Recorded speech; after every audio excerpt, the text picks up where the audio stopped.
Yo, what's going on YouTube? I am Germ here, and right now all of us are awaiting the Paris sticker capsule sale. We're all so excited, and we're all starting to prepare and get ready for just figuring out which things we're going to be piling our money into, figuring out which things are going to be the most bang for our buck, the highest potential, the lowest risk, all these different things. And there's so much information and opinions on Twitter, Reddit, YouTube, all over the place, Discord communities about which things are going to be the best investments for Paris. So today I want to make my own tier list of the things that I think are going to be the best and worst to invest in from Paris. Now, to back up some of this, I did do some research and trying to find some data from the Antwerp 2022 different items to see how they have performed over the last year, since it's been about exactly 1 year to date since the Antwerp sale happened. So getting to look at performance from the start of the Antwerp sale until a year later, and basing some of my picks off of that. Obviously, that's not perfect, but it's at least using some data and some numbers to go off of. Obviously, with Antwerp being the most recent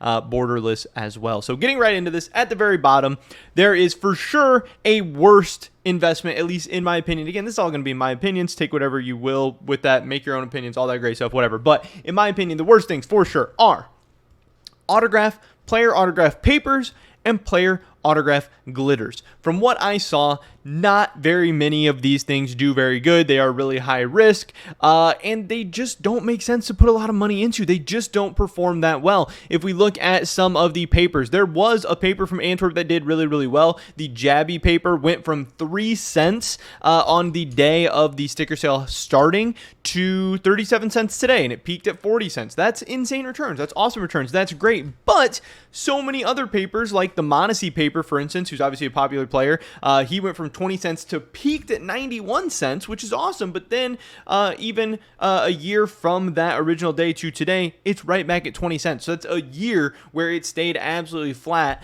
Now, obviously, Monacy, I'm not saying he has like the most unique signature, or that he's necessarily the best autograph or anything like that in the world, but he's at least a popular, well-known player. And then many of the papers that I looked at just started at 3 cents, ended at 3 cents. And again, if you try and sell those, you're going to be losing money after fees and stuff, or at the very least, you just bought something for 3 cents that's worth 3 cents a year later. Like, it doesn't really make sense.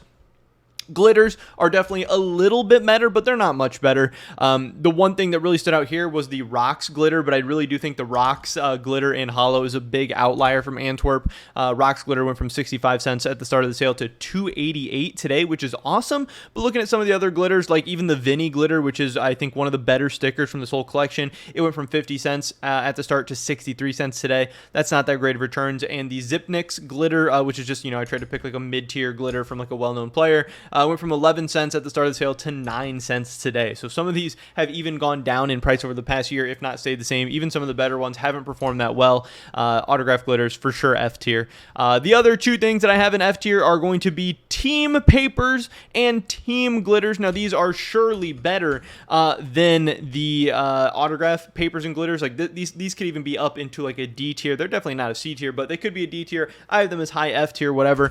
There are some team papers and team glitters that have done good. Like Cloud9 papers went from 7 cents to 25 cents. Cloud9 glitters went from $1.08 to $2.59. That's awesome. But some of the mid-tier stuff, like an Astralis glitter, went from 34 cents to 59 cents in the past year. Not really that great of returns. And the lower end stuff, like a Force glitter, went from 6 cents to 9 cents, which is a 50% return in the last year. But still, I think we can do better. And the risk just isn't there, trying to pick out the winners from this whole thing. Papers, even worse. Cloud9 paper went from 7 cents to 25 cents, which is great. But a lot of the mid-tier to lower tier stuff, again, 3 cents, 4 cents, pretty much stay there the whole time. These just aren't great returns. They're a lot of risk. You have to pick the real winners. You have to pick the absolute best ones. And if you don't do that, you're just not going to be making out very well.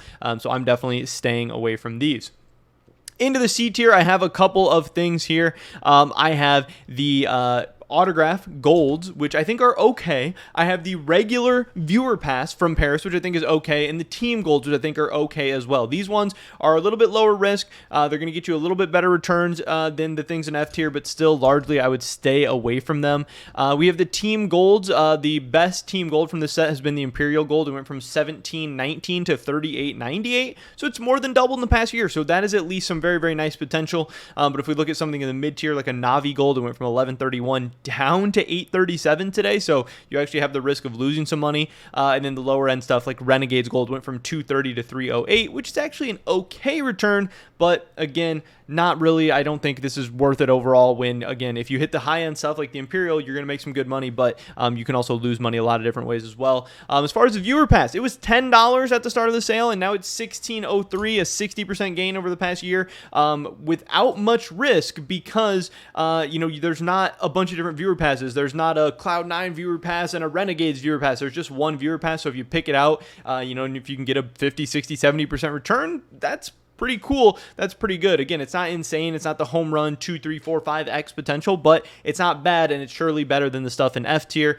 And then the gold autographs. There are some okay gold autographs. Largely, I'm definitely staying away from gold autographs. I think they're for sure the worst thing in this tier. Lower tier stuff like the Jerry Gold went from $1.87 to $2.45. Glaive Gold went from $3.43 to $6.52, which isn't quite doubling, but it's still okay. And the Mondesi Gold went from $112 to $197. That's the most expensive one in the set. So mostly golds are going up. They're not staying flat or going down like some of the other stuff, but you also don't have like massive home runs, at least that we saw from Antwerp in the autograph golds as well. So I have them in the C tier. I think overall these three things are pretty interchangeable. They all have some positive and negatives about them. Definitely a big negative for the viewer pass as well, is that the low liquidity, low demand. Like, yeah, it can have some decent returns, but you're not going to be able to buy like 100 of them and sell off 100 of them or something, because there's just not 100 people looking to buy these all the time.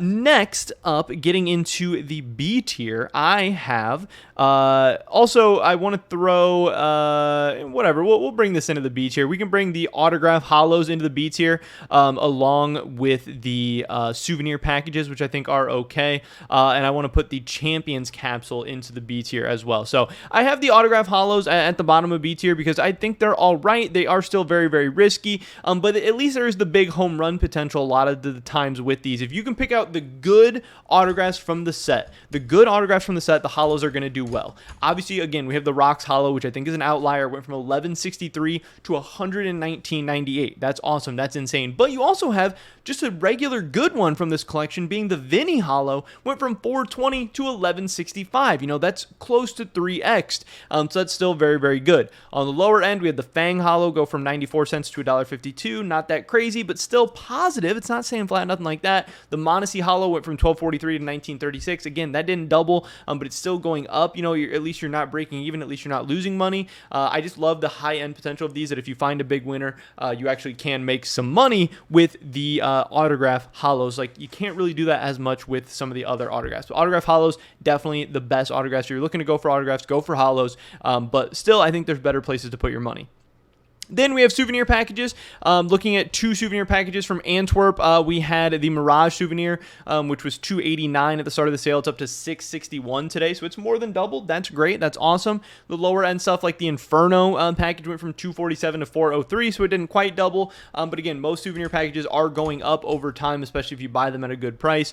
They also have the added potential of hitting a super home run if the package you pick gets removed from the active duty map pool and is not going to be in future majors. Then it can hit 2, 3, 4, 5x. But even if it doesn't, you're still generally going to be going up in the right direction. Now, unless that happens, you're probably not going to be tripling, quadrupling, 5xing your money or anything like that, but you should get some solid, consistent gains with souvenir packages. And then finally, Champions capsules at the top. These are for sure the worst souvenir capsule, but they're solid. You can get them at 25 cents during the sale, maybe even less if you look at markets or third-party marketplaces or whatever. I think this thing today is around 50 cents. So, it's doubled over the past year. It peaked at around $1. So depending on when you sold it, you could have definitely 3 or 4 extra money. But it's the worst capsule, but still being the worst capsule is not a bad thing to be.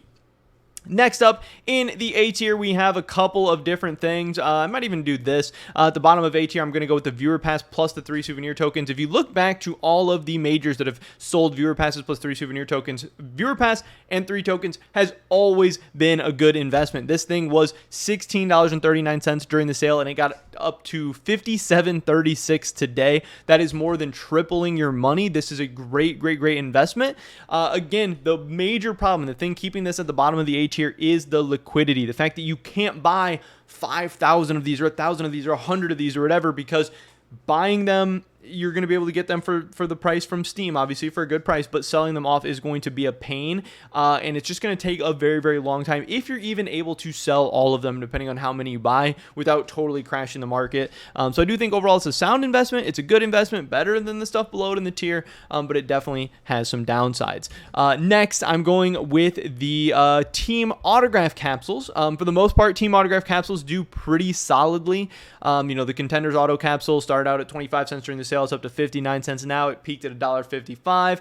The best autograph capsule is worse than the best team capsule, but the middle to lower tier autograph capsules are pretty similar to the middle to lower tier team capsules usually, so it's kind of okay. I don't think they're super terrible, but I just think you're better off picking the team capsules, because the team capsules, the ones that win, the best team capsule from each set ends up usually being the best thing. The best team capsule usually ends up being better than even the best autograph capsule. So no matter what, with these things, historically, you've been able to double, triple, quadruple your money. Now, who knows? This one could be different. Just because that's what's happened in the past doesn't mean it's what's going to happen with Paris, but they've always been pretty safe, pretty sound investments. But I think if you're just going to get capsules, it doesn't really make sense to go with autographs over team, because team and autographs are probably going to perform pretty similarly, except for the good ones. The teams are just going to do a little bit better, if not significantly better. And finally, in the S tier, what I think is the best investment. There is some risk. Obviously, there is some risk. There are going to be some winners and losers, but team hollows, I think, are the best risk to reward profile. Capsules are the safest. Capsules perform well, but team hollows can get you some massive gains, and they're usually pretty consistent. If we look at from Antwerp, Cloud9 Hollow being the most expensive right now, was $5.23 during the sale. It's up to $28 now, and it peaked at $56. It peaked at almost 10x, which is awesome. A middle tier thing like Complexity, $2.10 during the sale to $5.22 now. So it's more than doubled, and it peaked at around 21.81, so about 10x again. And even the lower tier stuff, the least expensive sticker in the Antwerp collection was the Big Hollow. 26 cents during the sale. It is 76 cents today. It has even tripled in price. Even the lowest, worst sticker from this whole collection in a hollow has tripled in price, and it peaked at 4.22. So that is just very, very good. It's hard to find a hollow from Antwerp that did not perform very, very well. Again, I'm sure some perform better than others, and just because this is what happened in Antwerp doesn't mean what's going to happen in Paris.